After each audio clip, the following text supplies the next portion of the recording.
Un seul avertissement a secoué l'Afrique. Lorsque Donald Trump a promis d'intervenir de manière vicieuse au Nigeria, l'onde de choc a traversé le Sahel. Ces mots, lourds de menaces et de promesses, ont ravivé des souvenirs de conflits sanglants et de tensions géopolitiques qui persistent encore. Mais où se trouve Ibrahim Traoré dans cette tourmente? Entre la défense de la souveraineté africaine et la réalité d'une ingérence extérieure, il devient un symbole de résistance. Alors, qu'est-ce que tout cela signifie pour l'Afrique et surtout pour l'avenir du Sahel? Les promesses de Donald Trump résonnent au-delà du Nigeria. La menace d'une ingérence extérieure et les tensions croissantes dans le Sahel font écho à une Afrique où la souveraineté est constamment remise en question.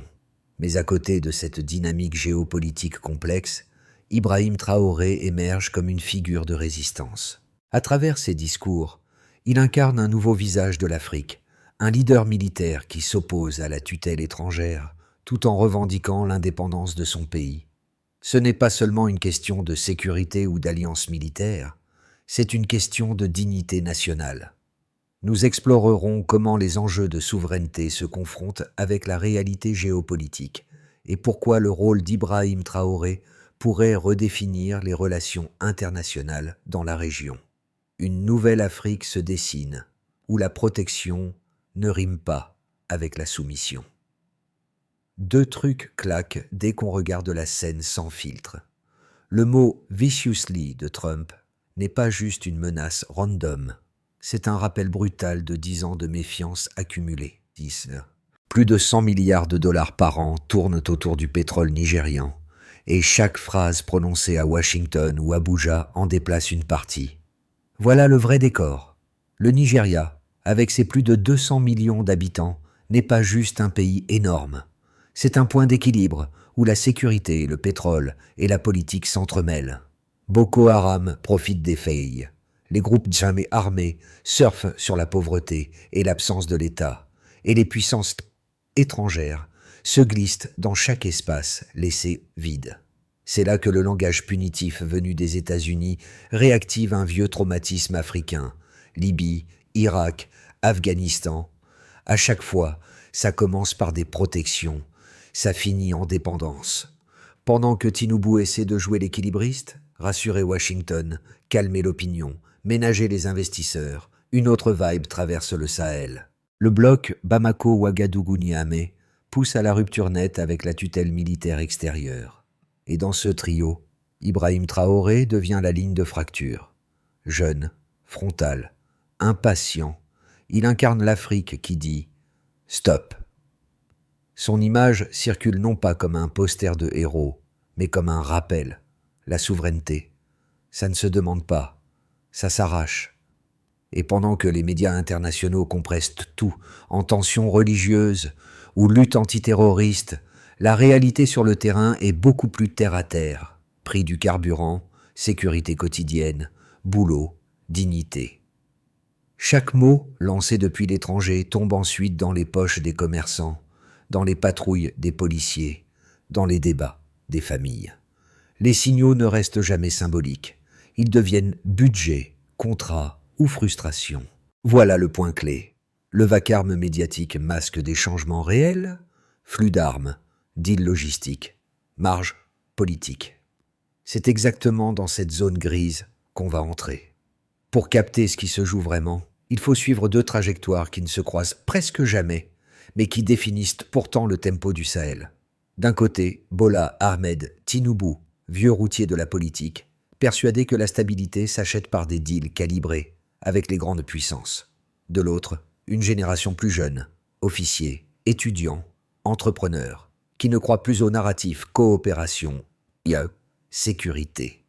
Ce contraste suffit déjà à expliquer les premiers chocs. Dans les heures qui suivent la sortie de Trump, les signaux fusent. Les ambassades occidentales renforcent leur sécurité. Les médias nigérians se divisent en deux camps. Et les ministères à Abuja enchaînent les réunions de crise. Sur les réseaux, c'est encore plus rapide. Mèmes, vidéos rééditées, extraits de discours et une avalanche de commentaires qui oscillent entre ironie et lassitude. Pour beaucoup, cette affaire n'est qu'un reboot d'un film déjà vu. Toujours les mêmes promesses, toujours les mêmes conditions cachées. Mais un détail change la donne, la circulation ultra rapide des récits alternatifs. Sur les campus, dans les groupes Telegram et les espaces de discussion locaux, on dissèque les annonces, on compare les chiffres, on scrute les réactions étrangères comme à un tableau de bord. Le pouvoir pense encore communiquer verticalement. Le public, lui, fonctionne en réseau. Résultat, les premières heures suffisent pour installer le doute, pousser des questions gênantes et fissurer l'illusion d'un soutien populaire automatique. Le vrai impact précoce, ce n'est pas l'armée, ni les diplomates, c'est ce glissement mental. La population ne consomme plus l'actualité, elle l'analyse presque en temps réel. Et c'est ce réflexe qui va peser sur chaque décision à venir. Tout s'enclenche à partir d'une phrase. Pas un discours, pas une doctrine, juste un mot balancé depuis un podium américain. Viciously. C'est le point d'allumage. Le Nigeria devient instantanément une scène ouverte où chaque acteur, États-Unis, Europe, Russie, Chine, Sahel, réagit selon son propre tempo. Le choc initial n'est pas militaire, il est narratif. Et dans un continent où les récits déclenchent des réalités, ça vaut une déflagration. Kik Roat. À Abuja, Tinubu réunit son cabinet de sécurité. Les conseillers hésitent entre trois réponses. Ignorer, s'aligner ou riposter verbalement. On choisit la prudence. Un communiqué tiède qui remercie les partenaires américains pour leur soutien contre Boko Haram, tout en affirmant une coopération régionale renforcée. Sauf que la rue ne l'entend pas comme ça. Dans les radios de Lagos, les animateurs incendient la formule. Sur les réseaux, le mot « viciously » devient viral, remixé, détourné, transformé en slogan et en blague noire à la fois. Le feu commence là. Pendant ce temps, les ambassades occidentales durcissent leurs protocoles. Washington envoie des émissaires. Paris redoute de perdre son grip régional. Moscou et Pékin observent en silence, prêts à faire glisser une offre sans condition. Cette superposition d'intérêts crée une tension électrique. Le Nigeria n'est plus un pays, c'est un carrefour où chaque puissance veut poser une borne. Chaos, Trao. La bascule arrive quand Ibrahim Traoré entre dans la conversation, sans nommer Trump, sans mentionner Abuja. Il parle devant un stade rempli. Aucun peuple n'a besoin d'un sauveur étranger pour se libérer. 8 secondes de discours suffisent pour que la vidéo tourne dans tout le Sahel. Au Mali, au Niger, au Ghana, en Côte d'Ivoire. Les images se propagent comme une onde de choc. Les casernes écoutent. Les étudiants commentent. Les marchés en parlent. Le narratif change de pôle. Tinubu se retrouve pris entre pression extérieure et ferveur intérieure. Les débats télévisés deviennent plus violents. Les éditorialistes rappellent la Libye et l'Irak. Les leaders religieux s'en mêlent. Les jeunes, eux, n'entendent plus des discussions diplomatiques. Ils entendent une question Ils entendent une question simple. Coopération ou capitulation? C'est là que le chaos narratif atteint le sommet. Les États-Unis parlent soudain stabilité religieuse. Les médias français évoquent le syndrome Traoré. Le prix du Naira bouge. Les milices du Nord annoncent qu'elles défendront le pays sans attendre l'aide américaine. Dans ce climat saturé, chaque mot devient une grenade. Duchon. Les jours suivants ressemblent à une réécriture collective. Les diplomates étrangers parlent de tensions internes, mais sur le terrain, ce qui se joue est un débat existentiel sur la souveraineté. Tinubu multiplie les apparitions télévisées pour tenter de reprendre la main. Mais plus il parle, plus son discours semble contraint. La jeunesse, elle, se tourne vers des figures qui incarnent autre chose qu'un compromis. Parmi elles, l'image d'Ibrahim Traoré circule comme un contre-modèle compact. Un leader qui refuse d'acheter sa sécurité sur catalogue. Dans les capitales voisines, on observe. Au Sahel, on s'organise. Dans les chancelleries occidentales, On s'inquiète. Le continent, sans bruit, change de centre de gravité. Et ce glissement-là, lent, profond, irrésistible, est le véritable aftershock de la séquence. Les chiffres ne mentent pas. La dépendance croissante du Nigeria envers l'aide étrangère a des implications profondes. Selon les données de la Banque africaine de développement, plus de 38% des importations d'armement en Afrique de l'Ouest proviennent encore des pays de l'OTAN. Ce chiffre révèle une réalité inquiétante. L'Afrique de l'Ouest reste profondément dépendante des puissances extérieures pour ses besoins militaires. Pourtant, à côté de cette réalité, un changement est en cours. Le Burkina Faso, sous la direction de Traoré, a réussi à inverser cette tendance, avec 61% des nouvelles acquisitions militaires venant désormais de partenariats africains et asiatiques. Les données économiques montrent également un mouvement lent mais perceptible. Depuis 2020, les pays qui ont réduit leur coopération militaire avec les puissances extérieures ont vu une amélioration de leur stabilité interne. Le taux de stabilité au Sahel, par exemple, a augmenté de 7% en moyenne pour ces pays, bien que cet impact soit difficile à mesurer immédiatement. Cependant, le cas du Burkina Faso montre qu'il est possible de réduire la dépendance sans compromettre la sécurité nationale. En revanche, pour des pays comme le Nigeria, la situation est plus complexe. La dette extérieure du pays a franchi les 45 milliards de dollars et près de 22% des dépenses en matière de sécurité proviennent de financements conditionnés par des partenaires étrangers. Ces chiffres soulignent une dépendance continue aux pays occidentaux pour maintenir un semblant de sécurité, tout en alimentant un cercle vicieux de dettes et de conditions contraignantes. Ibrahim Traoré a parfaitement résumé cette dynamique. Celui qui contrôle ton carburant contrôle ton arme.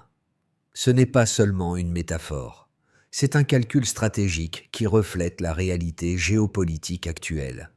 Les débats sur la souveraineté en Afrique, notamment au Sahel, opposent deux visions radicalement différentes. D'un côté, les partisans d'une coopération renforcée avec les puissances étrangères, comme le Nigeria, soutiennent que l'aide militaire et économique est essentielle pour lutter contre les menaces terroristes croissantes. Ils argumentent que la situation sécuritaire actuelle est trop complexe pour être résolue uniquement par les ressources locales et que la collaboration avec des partenaires internationaux offre des avantages stratégiques indéniables. Selon eux, la coopération permet à l'Afrique d'accéder à des technologies avancées, telles que les drones et les systèmes de renseignement, tout en renforçant les infrastructures locales.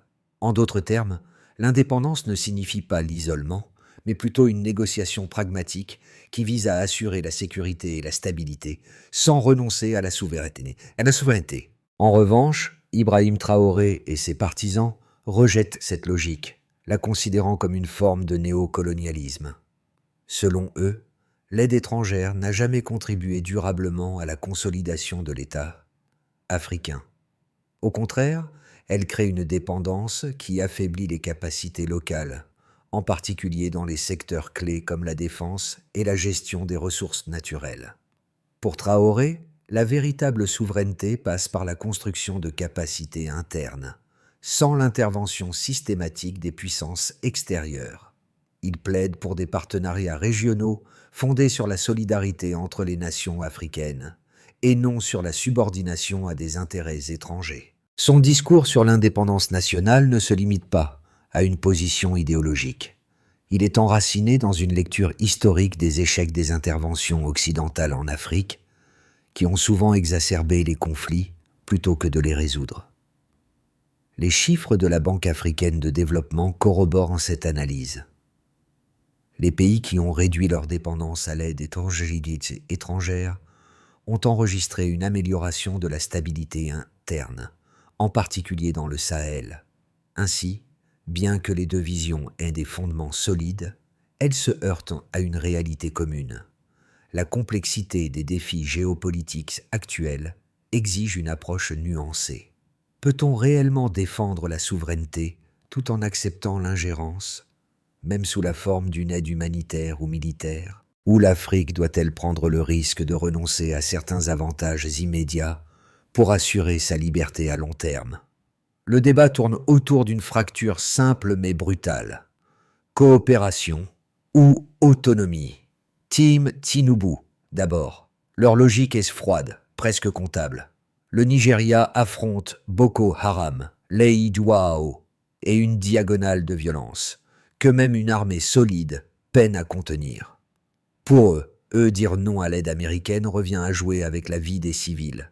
Ils rappellent que les drones fournis, les instructeurs envoyés et les renseignements partagés ont permis de réduire plusieurs zones d'insécurité depuis 3 ans.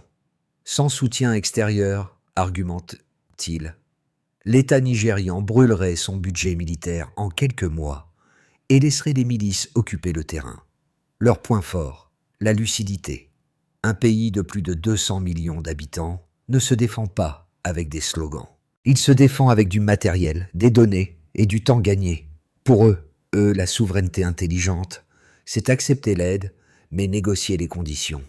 En face, Team Ibrahim Traoré déroule une logique totalement opposée. Leur argument n'est pas émotionnel, il est historique. Chaque assistance extérieure a toujours eu un prix caché, contrat, accès aux ressources, influence politique. Du delta du Niger au Sahel, les interventions dites protectrices ont laissé des précédents lourds. Et c'est exactement ce que Traoré refuse, dépendre d'une puissance qui peut changer d'avis en une phrase. Son camp s'appuie sur un autre chiffre du terrain. Au Burkina Faso, la réduction des dispositifs militaires extérieurs n'a pas créé le chaos annoncé, mais une consolidation interne progressive. Leur thèse, l'indépendance n'est pas une prise de risque, c'est un investissement long terme qui évite de devenir locataire de sa propre sécurité. Le problème, les deux camps ont raison sur un point. Le danger est réel et la dépendance aussi. La question n'est plus qui a raison, mais quel coût sommes-nous prêts à payer? Tinubu parie sur la stabilité immédiate. Traoré parie sur la liberté durable. Le Sahel, lui, devra choisir le type de cicatrice qu'il préfère porter. L'Afrique change de centre. C'est le point de bascule que beaucoup n'avaient pas vu venir. Jusqu'ici, le débat semblait bloqué entre Trump, Tinubu et les grandes puissances qui agitent le narratif de la protection. Mais sous la surface, un troisième acteur a émergé. Une jeunesse africaine hyper connectée, allergique aux récits prémâchés et totalement réfractaire aux vieux réflexes diplomatiques. Ce n'est plus une théorie, c'est un mouvement culturel qui traverse Lagos, Ouagadougou, Niamey et Accra sans demander la permission à personne. Dans cette dynamique nouvelle, Ibrahim Traoré devient bien plus qu'un chef d'État du Sahel. Il devient un référent mental. Son discours sur l'autonomie, autrefois considéré comme radical, s'est transformé en langage commun. Dans les marchés, les campus, les groupes WhatsApp, on ne parle plus de religion ou de bloc géopolitique. On parle de contrôle, de ressources, de dignité. Le mythe du sauveur étranger s'effondre face à une génération qui préfère improviser plutôt qu'obéir. Ce midpoint change la trajectoire. La question n'est plus qui protège, mais qui décide. Et plus cette question circule, plus elle reconfigure l'équilibre du Sahel, silencieusement, mais irrésistiblement. L'impact des discours de Ibrahim Traoré ne s'est pas limité à un si simple changement de discours. À travers tout le Sahel, des groupes et des mouvements civils ont commencé à adopter une nouvelle vision de la souveraineté. Dans les rues de Bamako, des étudiants brandissent des affiches avec son visage, symbolisant une Afrique qui se défend seule. En Afrique de l'Ouest, des organisations non gouvernementales ont émergé, prônant la fin des bases militaires étrangères et l'adoption de solutions régionales. Cette vague de soutien à Traoré marque une évolution importante dans les mentalités, particulièrement parmi la jeunesse, qui voit en lui non seulement un leader militaire, mais aussi un porte-voix de l'indépendance africaine. Sur le plan diplomatique, le Nigeria et d'autres pays de la région sont désormais confrontés à un dilemme. D'un côté, les relations avec les puissances occidentales restent stratégiques, notamment pour obtenir des financements et des technologies. De l'autre, la pression intérieure pousse les dirigeants à réévaluer les partenariats extérieurs. Dans les cercles politiques africains, les discussions sur l'autonomie se sont intensifiées. Les dirigeants des pays du Sahel commencent à envisager une nouvelle forme de coopération régionale, loin des ingérences extérieures. Toutefois, la mise en œuvre de cette vision reste complexe. Les défis économiques persistent, et les pays qui ont réduit leur coopération avec les puissances occidentales sont encore loin de pouvoir se soutenir entièrement avec leurs propres ressources. Les marchés financiers, eux, ont réagi par une certaine volatilité. Le naira nigérian a chuté brièvement, et d'autres monnaies de la région ont connu des baisses similaires. Toutefois, des flux de capitaux internes ont légèrement augmenté, prouvant que les pays du Sahel commencent à chercher des alternatives économiques au-delà des relations avec les grandes puissances. En réponse, les gouvernements ont commencé à diversifier leurs partenariats commerciaux, se tournant davantage vers la Chine et la Russie pour la fourniture de biens et services stratégiques, réduisant ainsi leur dépendance à l'égard de l'Occident. À l'horizon de 6 à 12 mois, le Sahel et le Nigeria se trouvent à un carrefour stratégique. Les événements récents, notamment la montée en puissance de figures comme Ibrahim Traoré, ont redéfini les priorités géopolitiques. Il existe plusieurs scénarios possibles, chacun ayant des implications profondes pour la région. Le scénario de base, qui semble le plus probable, repose sur une continuation de la coopération pragmatique. Le Nigeria, tout en maintenant sa position de leadership en Afrique de l'Ouest, continue de collaborer avec les puissances occidentales, tout en cherchant à renforcer ses liens avec la Chine et la Russie. Dans ce scénario, les tensions régionales subsistent, mais les grandes puissances occidentales acceptent progressivement une forme de coopération à moindre coût, sans ingérence directe. Ce modèle, bien que stable à court terme, laisse intactes les fractures internes du Nigeria et des pays du Sahel. Pour cette voie, la recommandation serait de maintenir une diplomatie équilibrée, tout en investissant davantage dans des initiatives locales de sécurité et de développement. Le scénario optimiste, qui est plus ambitieux, envisage une union plus forte entre les pays du Sahel, dirigée par des leaders comme Ibrahim Traoré. Ce scénario se concrétiserait par des accords de défense interafricains, une coopération militaire accrue au sein du continent, et la mise en place de stratégies économiques régionales. Le Burkina Faso, le Mali et le Niger pourraient, dans ce scénario, offrir un modèle d'autonomie régionale, réduisant considérablement leur dépendance aux puissances étrangères. La recommandation dans ce cas serait de favoriser les investissements régionaux, de soutenir la formation militaire locale et de promouvoir des projets de développement durable sur le continent. Enfin, le scénario pessimiste repose sur une spirale de dépendance accrue, où le Nigeria et d'autres pays de la région continuent à accepter l'aide étrangère sous forme de conditions rigides. Dans ce scénario, les puissances occidentales, notamment les États-Unis et l'Union européenne, imposeraient des exigences supplémentaires, notamment en matière de gouvernance et de sécurité. Ce modèle pourrait entraîner un isolement diplomatique pour le Sahel et un renforcement des fractures internes. La recommandation ici serait de réévaluer les partenariats étrangers et de chercher des alternatives pour maintenir l'indépendance économique et sécuritaire, tout en évitant de devenir une marionnette diplomatique. Au milieu de ce tumulte géopolitique, trois publics se retrouvent malgré eux au cœur du débat. D'abord, les citoyens ordinaires, ceux qui vivent avec l'insécurité, les prix du carburant qui explosent, les coupures d'électricité et la peur d'un attentat au détour d'une rue.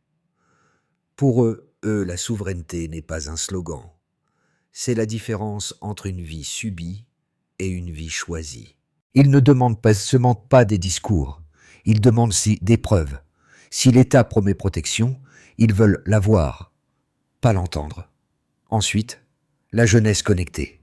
celle qui suit les actualités en temps réel, compare les chiffres, démonte les narratifs et n'avale plus aucune communication officielle sans la passer au scanner. C'est cette génération qui a propulsé la parole d'Ibrahim Traoré bien au-delà du Sahel. Pas parce qu'il est parfait, mais parce qu'il parle dans un langage qui ne ment pas. Pour elle, la souveraineté n'est pas un mythe, c'est un réflexe culturel.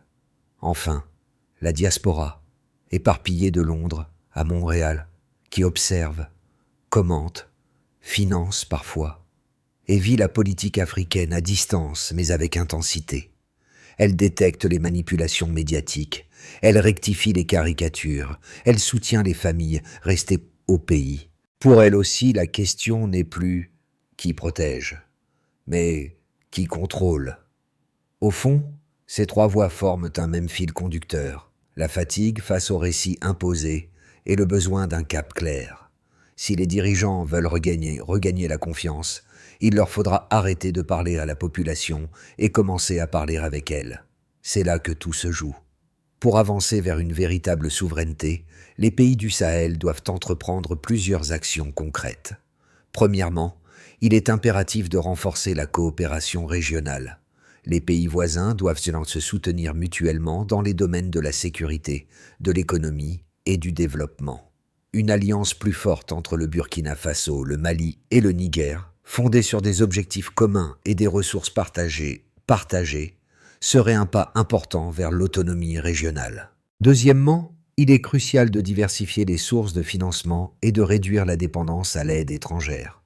Cela pourrait passer par le développement de nouvelles industries locales, en particulier dans les secteurs de l'agriculture, de l'énergie et des technologies.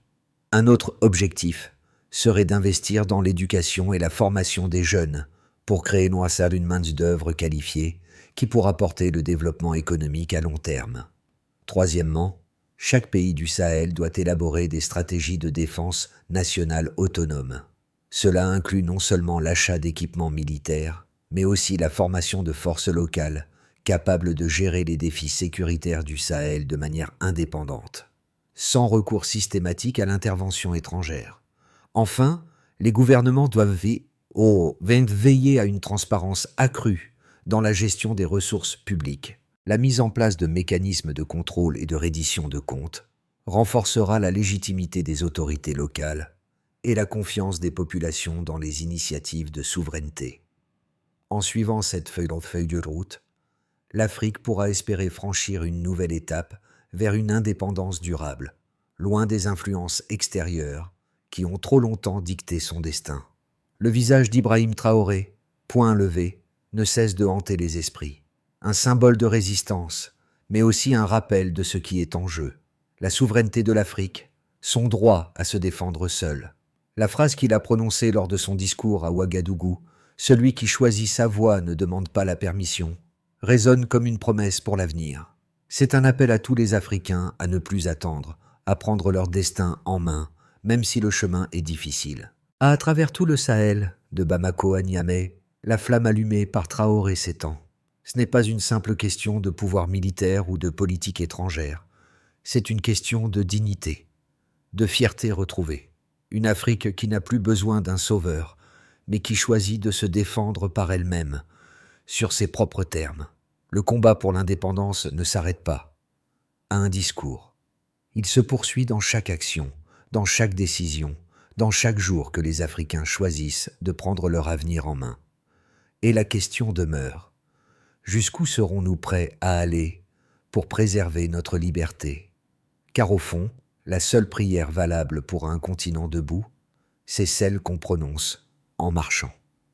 Au moment où les débats s'enflamment et où les lignes bougent dans tout le Sahel, une vérité s'impose. Aucun changement durable ne naît dans le silence. Les paroles d'Ibrahim Traoré ont mis le feu à une idée que beaucoup portaient déjà en eux. Celle d'une Afrique qui décide par elle-même, sans tutelle, sans excuse.